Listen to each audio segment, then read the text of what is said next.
BPL এর গেল 10টি আসরে যা দেখা যায়নি তা হচ্ছে এবারের আসরে। উত্তেজনা, চরম উত্তেজনা। তবে এই উত্তেজনা শুধু রংপুর রাইডার্স ও ফরচুন বরিশালের মাঝে। কি এমন হলো এ দু দলের মাঝে? ভারত পাকিস্তান ক্লাশকেও ছাপিয়ে যেতে শুরু করেছে বিপিএলে রংপুর বরিশালের ম্যাচ। দু দলের সমর্থকদের মাঝে তো বটেই, খোঁচা মারতে কম যাচ্ছেন না খেলোয়াড়রাও। মূলত শেষ যে ম্যাচে রংপুর বরিশাল মুখোমুখি হয়েছে সে ম্যাচে শেষ 6 বলে রংপুরের প্রয়োজন ছিল 27 রান, যা প্রায় অসম্ভব। সেই অসম্ভবকে সম্ভব করে দেখিয়েছেন রাইডার কাপ্তান নুরুল হাসান সোহান।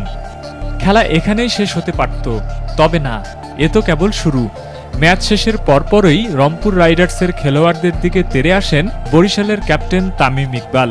যে বিষয়টিকে ভালো চোখে দেখেননি রংপুরের সমর্থকরা। এরপর থেকেই সামাজিক যোগাযোগ মাধ্যমে শুরু হয় একে অপরকে নিয়ে ট্রল ও খোঁচা মারা। সেই খোঁচা মারার স্বাদ নিয়েছেন রংপুর রাইডার্সের সাইফুদ্দিন, কামরুল হাসান রাব্বিরাও।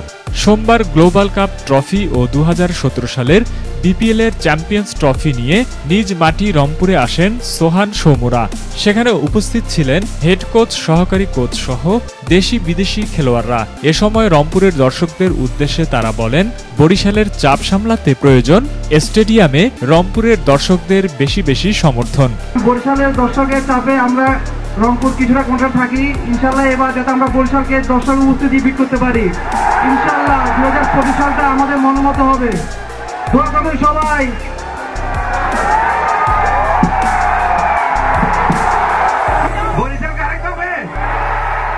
লঞ্চকে ধাক্কা দিয়ে ডুবাই দিবে আর কি। তো মনে হচ্ছে এবার রংপুরের সেই সুযোগটা হবে ইনশাল্লাহ, লঞ্চকে ধাক্কা দিয়ে ডুবাই দেওয়ার।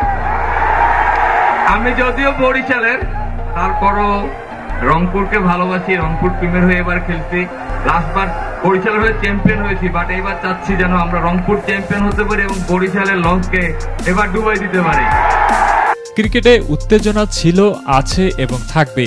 তবে এ উত্তেজনা যেন বিপিএলকে আরও বেশি এগিয়ে নিয়ে যায়, এ প্রত্যাশা ক্রিকেট প্রেমীদের। নিউজ ডোর ডেস্ক রিপোর্ট।